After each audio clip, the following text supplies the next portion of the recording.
All right. Well, this is a beautiful night. Pretty cool spot. Can't wait to hike that ridge over there. We may have saw Bigfoot. You did not see Bigfoot. There's a chance. Could have been Bigfoot. Could have. So, all right. Welcome to this awesome view and evening on the Road Hunter podcast. We have me, Brad, and Eli, and we have a special guest, Jacob. Yeah. So we have Jacob here to talk to us about hunting and his experiences. And like we talked to Blake and like we talked to Braden, we're bringing Jacob on the podcast, learn a little bit more about Jacob, learn about why he likes the hunting. So, lots happened since the last podcast. We went out turkey hunting, didn't get nothing, didn't see nothing. No. We were going to go fishing, didn't go fishing. Yeah. Someone had to work. Yeah. Man, I'm about to get eaten alive by these critters that are roaming around my head are. That seems awesome. All right. So, this is the segment where we interview folks. It's kind of cool though. Like, we're overlooking the Willamette Valley to my right. Got Salem kind of off in the distance. There's one of the big, can't see it right now, but there's usually sisters or something sitting over there. You can see it. It's right there. Oh yeah, you can. Oh yeah, it's kind of right in the haze. Yeah. Yeah. Which apparently the haze is from the Triangle Lake fire. And then off over here to our, kind of right out in front of me, behind Eli and Jacob, we've got this really cool ridge. One of these days, Eli and I, probably Jacob, are going to work our way up this ridge and across this little saddle. See what we see. It's kind of we've been scoping it out for the last couple of years. We've wanted to do it, and I think this is the year. I think you're right. Yeah. All right. Well, Jacob, welcome. Are you excited to be on the podcast? Very excited to be on the podcast. Awesome. Well, Eli's going to start with the questions. I'm going to let him read them, and then we'll just do a little convo around them. Yeah, sounds good. All right. When did you get started hunting? Well, let's see. That would have been... Personally started hunting when I was 12, because that's when you can really do it. I mean, I started a little before that with the mentor program and all that. So I'd say started around 9. Nice. Yeah. That's early hunter. Very early. You know, we've had this consistent theme of the folks on the podcast that we've interviewed got into it young. I can't say I did. I mean, I got my hunter safety course done when I was young, and then it was like a decade before we even went hunting. It was a little late bloomer. Poppy just drove you around. Oh yeah, and then we were here, and then we just drove around the woods. I think a lot of us have that similar experience, have no idea what we're doing, and we're just like, we're gonna go hunting. Yeah, love it. Cool. Yeah. What draws you into hunting? Like, why do you like it? Just the mountains and being out here and all of that. I've always loved it. Yeah. I know this last season, you and Eli got out doing some scouting by yourselves this year. I think that's the first time I've let the reins go. Let him go out by himself and get into trouble with his friends. So that's pretty cool. Yeah. And you went by yourself in early season. Yeah, back in archery season? Yeah. Elk. Yeah, that was interesting. It was good. Yeah, I remember we were driving by a road and you're like, that road right there has cougar track on it. Oh yeah, that specific one looked like a cougar den. It was bad. Yeah. You know that, like, the hair on your neck, your neck stands up when you're walking. You're like, I don't want to be here. Yep. Yeah. I had something take off behind me on that specific road right there, and I don't know what it was. Yeah. This kid right here, he's just like, nope, we're gone. Yep. We are gone. Al, I don't know if you listened to Blake's, but his story was about the two chickens there in the woods with the cougar. I'm sorry, the bush. I don't think I heard that one. The bush. You should listen to that one. Oh, yeah. Give you a good laugh. Give you a good laugh of these two. Hey, It's survival of the fittest. That's right. Yep. Yeah. So, so your dad takes you hunting mostly? Yep, my dad takes me hunting. That's pretty much it. My dad and you guys. Yeah. That's really all I go out with. Now, let's talk success first. Is that our next question? No, but we'll start with that. All right, let's go with success. What'd you hunt this last year? And let's talk about what you were able to harvest. This last year, we mostly just did deer. So Yeah. I had a doe tag and a buck tag. And yeah, that was a fun year. Nice. Yeah, we did a lot of butchering. Oh, yeah, Yeah. a lot. So let's talk about the doe. Where'd you get the doe? I don't know Doe. where did you get the doe, but like, let's talk the scenario of getting the doe. Scenario of getting the doe. Let's see, we were headed down a road. It was a little more grown up for us than most. We were heading down a road. It was late. It was getting close to dark, and we spooked these two deer.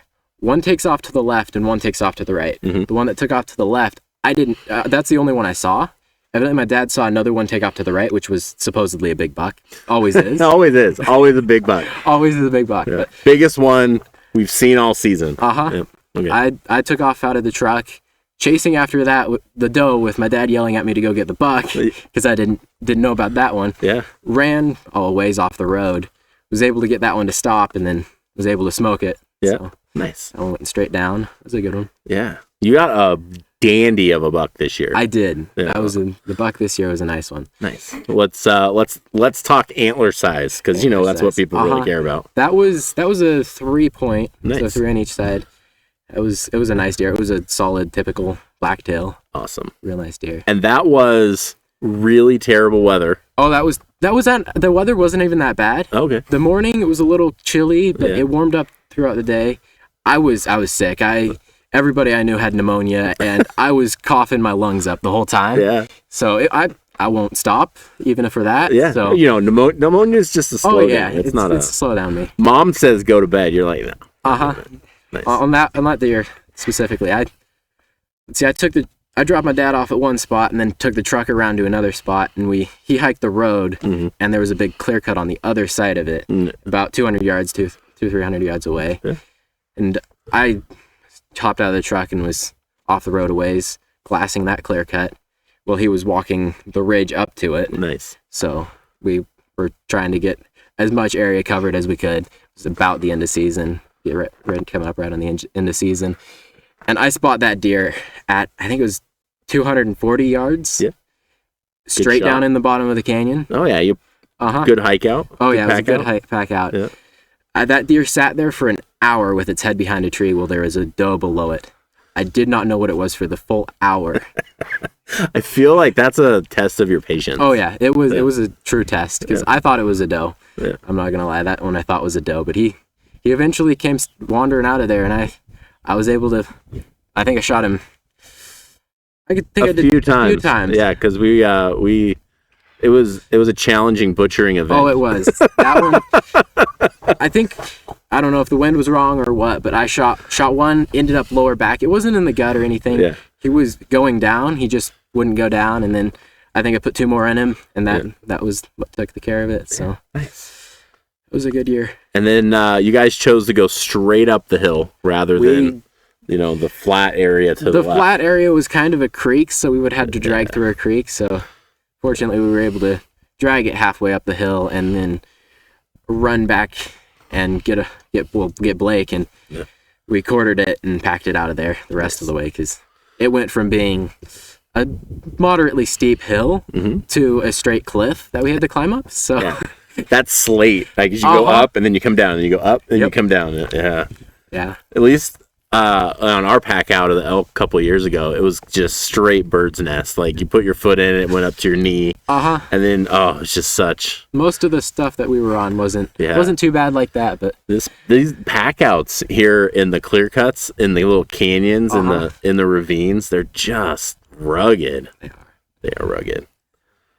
Can't be timid. You just gotta go for it.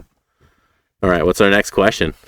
What is your preferred way to hunt? Rifle, bow, or something different, and why? personally, I don't really care what I hunt with.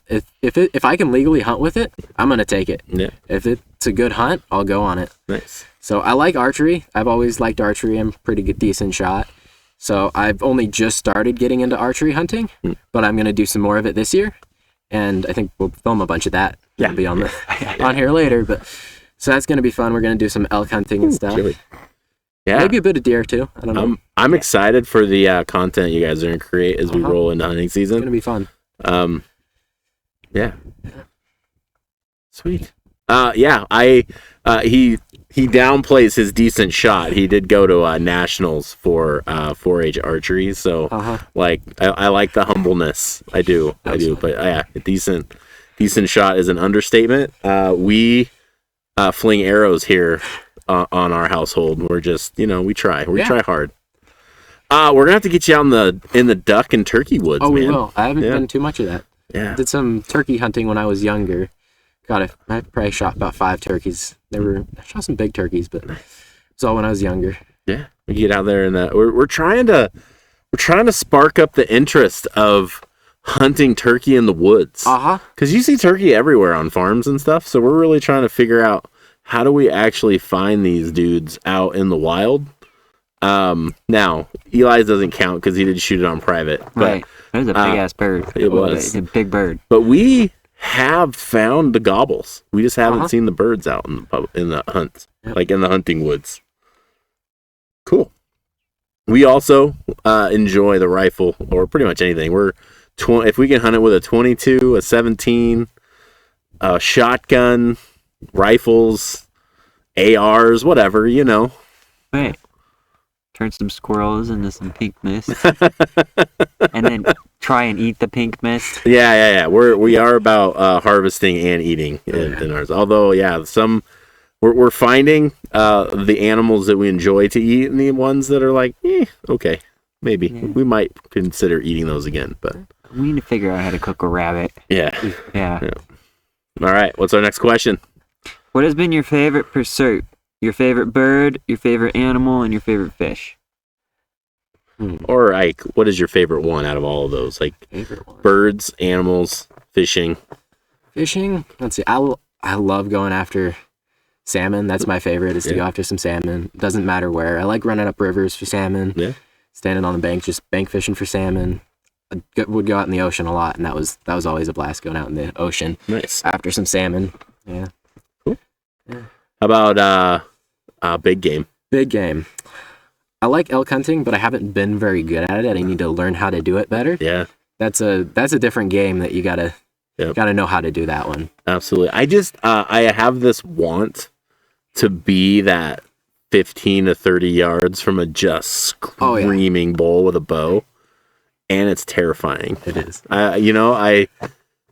I get a really great rush this last time, and we took that one at 480 yards. Like, I was still jacked afterwards, but I can only imagine how much adrenaline is just like hitting you when that bull is just like right in front of you. I know some people that shoot those with traditional longbows and recurves. That's crazy because they get. I've heard stories of people getting about 10 feet from those massive 6x6 or so. Yeah. But crazy. Yeah. What's next? What do we want to learn more about? What's our next question? Oh, how do you prepare for a hunt? How do I prepare for a hunt? Well, I've only just started learning how to prepare properly, so I'm still learning. I still am getting stuff dialed in. I don't have anything really expensive that I take, so it's not anything particular really. It's really just throw stuff in the truck. Go for a drive. Yeah. We talked a little bit about before this about like difference. And I think we're going to get into this here in a minute when we talk about lessons learned in the woods. But when we look at we've been really trying to focus on X a little bit more. Oh yeah. Like, where are we going to go? And in those areas where we're going to go, like, what's the topography look like? Where are the saddles located? What are those transition zones? That way we at least have a little bit of a plan. I think that's one thing that's really helped us in the last couple of years is just like really dialing in where we think deer are going to move. Mm-hmm. That's a big part of it. I didn't learn that for a long time, and I've only just started picking up, okay, this is when the deer will be where, and this is what I need to look for. Yep. So that is a big one that you need to know. Yeah, there's a podcast, and I'm going to promote another podcast, but it's like the Southern Outdoorsman or the Southern. I'll put a link in the description if I can get the name, but they talk really about the science, not the science of the hunt, but like the biology of the deer. Like, what does it mean to have a rub line? Where are you looking for those mating sort of behaviors of buck, both in season, out of season, and then where do they feed? A lot of it's focused on whitetail, but deer, right? Like their diets are similar. Oh no, we're losing Eli. Their diets are similar, and their behavior is going to be similar. It's just their topography is different, right? Like they're going to behave differently in a field than they are on the mountain, but really their like movement, I would imagine, is pretty similar. I mean, they're not completely different mammals, so yeah. Still the same family. That does really show, especially when you go down onto the flat farmland in Oregon, and you start seeing more and more blacktails down there. They do start to act more like those whitetail do. Yeah, absolutely. All right, are we into the blunders? Yeah, that's the next one. All right. So oftentimes we are in the woods and we suck. I mean, I know Eli and I do often, usually, most of the time. But we have found this thread that like moves through all of us hunters, is that at times we all suck in the woods. And our next question is about doing that. What is your most memorable time you've really like either boneheaded it or like wasn't successful, or it was horrifying? Yeah, or it was horrifying, like terrifying. I haven't been in the woods enough to really have that. The biggest thing that I can say we have done was with Eli, really, when we went out first in the Jeep. We went out scouting for elk, and it overheated on us way back in there, just after we saw a herd of elk, actually. Yeah. Like, it was, nice. And we weren't sure what was going on or for how long it'd be until we got back. Yeah. That one was kind of scary, but we made it through, and then the track of that keeps going into elk season, because we went out archery elk season, and we actually took the truck that time, and we were up on a mountain, and the tire pressure sensor starts going off, and we realized one of the tires got a hole in it. So that was not a great experience. We had to learn how to change a tire kind of on the spot there. That was interesting. That took a little while. And then later during rifle season for deer, I just get up on the mountain. I was actually driving with my dad up on the mountain, and when he was headed back down, and we ran into each other, and we actually swapped. You were taking the truck out, and right as I get in, the sensor goes off again. The tire pressure was low. Except we fixed that tire in 15 minutes. That was the fast one. 2 hours. I'm gonna add a little bit to these stories because I was involved in a couple of them. So good job on getting the Jeep back without it completely destroying the motor. Really appreciate that. The funny thing is I'm in a meeting at work, and my phone goes, tire pressure low. And I text Eli, and I'm like, hey, is there something wrong with the tire? Well, as a matter of fact, it's flat. So we have a little conversation about how to change a tire. One thing that I realized as dad that I never did teach you and your sister how to change a tire. Well, he did some learning that day. Both of them did some learning that day. We had the dumbest thing that Ford ever did was you got to take the key fob, you got to take the key off the fob, you got to put it in the back, you got to unlock the little piece on the back to drop the tire. So you got to pull that part out. Then their like mechanism that comes with the truck, you got to like figure out how to jimmy it together, which there was no instructions on, which was so dumb. And you didn't have any YouTube access. Actually, one spot of internet connection in the entire mountain. We were able to get a YouTube video to figure out how you undo the damn thing at the back of the truck. Oh, YouTube in the woods. You have to like connect it all together, and there's like a little square on the end of the thing, and you shove that into the round hole in the back of the truck bed, and then you got to figure out how to jimmy it into the spot, and then the wrench part you shove onto the long stick, and then you Lower the tire down. Lower the tire down. Is the dumbest thing. Yeah. Well, they figured that out because later when we had the second opportunity to change a tire, man, this supervision is great as dad. They were on it like 20 minutes. It was like boom, boom, boom, boom, boom, tire on. We are off and running. Yeah. Got to get new tires for the truck. Yeah. And that was a Chevy, not a Ford. The blue truck.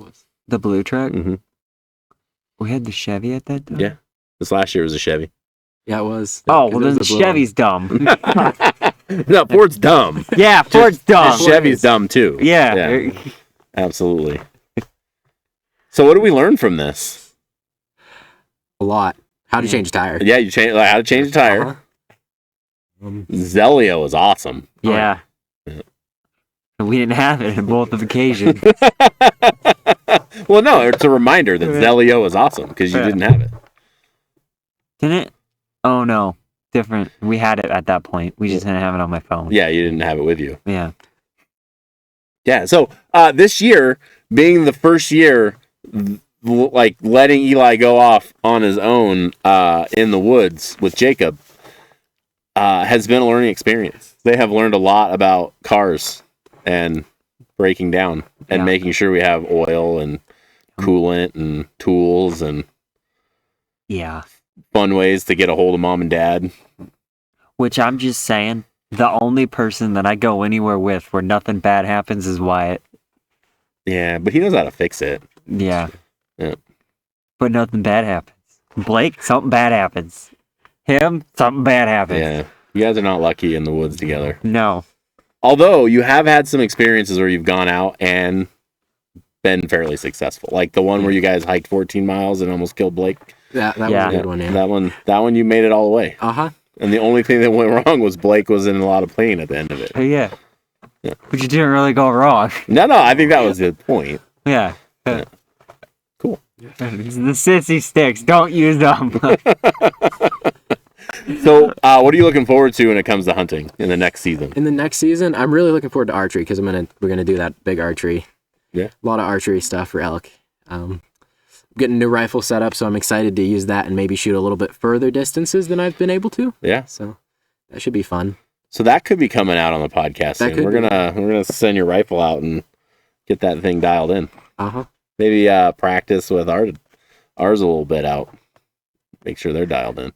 The 308 is. Yeah. Although I'm a little afraid to do the longer distance and then putting the camera closer to the target. Because y'all are probably going to shoot the camera. That is why we don't have the camera there. We just drive to go show the shot. Yeah, but we want to get the shot placement on camera. Yeah, we just do it from our end. Yeah, I mean, you got the spotting scope. We get the spotting scope. And you put the little thing on the spotting scope. We'll see. We'll see how it works. Because I don't want to shoot that camera. I know. I don't want to lose a camera because you guys and your shooting. You're way better archers than you are rifle shooters. Oh, yeah. Well, okay, maybe not you. Because you're not very good at archery. No. I'm looking forward to going in the elk woods. I am. I'll be honest with you, though. I am super excited for duck hunting next year. Me too. I am, I don't know. I'm all in on ducks. I am. It's a fun time. I've never really done that. I really want to get out and do some duck hunting, but we'll see. We should be able to. Yeah. You have all the vouchers and stuff. Yeah. We'll get you in the saddle. We have no idea what we're doing, but we'll take you. I mean, that's the way you start, right? We do need to find a mentor, though. Yeah. We have sort of a mentor, but they've gone one more time than we have, so I don't really necessarily think that qualifies. In our last little adventure, it was like us. We went one more time than Corey. Yeah. And then Ryan went one more time than us. Yeah. And then we still got ducks, though. Which is great. We were all noobs at it. And you got a duck? I didn't get a duck. I am still duckless. I shot a lot. Yeah. A lot. But I only had one round because I bought the wrong shells. That's right. Corey shot 2. Yeah, he got 2. Yeah. You got 2. I got 2. And Ryan got 2. 3. Yeah. 3. Sounds like you're ready to be my mentor. on Hey, that. you know what? We got ducks, Uh-huh. and they were good too. Duck is good. This last turkey though, like it was good too. Mm-hmm. Did you eat that one? Yeah, we did. Yeah, They're we good. smoked him up. Although, wish we would have cooked him differently. If we would have, I think if we would have, like, did it with a little bit more moisture, it would have been better. Yeah. You smoked it, you said? Yeah, it got Yeah, a they little dry dry. out. Yeah, Uh-huh. just because there wasn't a lot of fat anyway, Yeah. so maybe smoking wasn't the right vessel. for Did it. you brine it all or anything like that? No. Yeah. You might You want know to. what we should do? We should put salmon inside the turkey. No. Yeah. We're not tofurkeying it. duck, whatever the duck. Surf and turf. Yeah. Yeah. No, Yeah. I'm not down with that. I mean, that tastes pretty good though. Right. Like, you put a smoked salmon in it. You put it in the Like you smoke the salmon with the bird. That'd be weird. I or feel no. like You smoke the salmon. Fishy tasting turkey. That does not sound good at all. There's only one way to find out. Yeah, not doing it. Not doing it. Huh. All right. Well, this is a beautiful night. Pretty cool spot. Can't wait to hike that ridge over there. We may have saw Bigfoot. You did not see Bigfoot. There's a chance. Could Could have been Bigfoot. have. So before we leave, I need to take a picture of that and then just like put a little Bigfoot over there. There you go. All right. Everyone, thank you for joining us today. Jacob, thanks for being on the podcast. We look forward to getting out in the woods, whether it's deer, elk, turkeys, Fish. fish. Yeah, we're gonna do some fishing. Kokanee is in our future, like very soon. Very soon. But yeah, we'll get in the saddle. I think you guys are going bass fishing maybe Sunday. We'll see if that works out. This is another one of those things that we're not very good at, but we like to go try. Yeah. Cool. We've tried multiple times. Braden caught a bass before I did. And his bass was that big. Yeah, but was it like a stocked private pond? No. They just went to a bass lake and like a pond in California. Oh, yeah, California bass. I mean, come on. Really? Okay. Only been after bass a few times and only caught little tiny things. Yeah, little. Man, did they hit hard They too? do. They fight. They're little fighters. I was like hitting them on top water because they'll take those things and Yeah. it's fun. All right, everyone. Thank you for joining. I look forward to seeing more videos to come. And oh yeah, coffee. Don't forget to go to failedoutdoors.com. We've got some coffee for sale, and it is divine. It is. It smells good when you get it, and you're just like I gotta drink this right now. I've had a few new customers get it, and they're just like, wow, this is great. So try it. failedoutdoors.com. We recommend the Lost Hiker because it's the blend, and the blend is just awesome. All right. See you in the next video.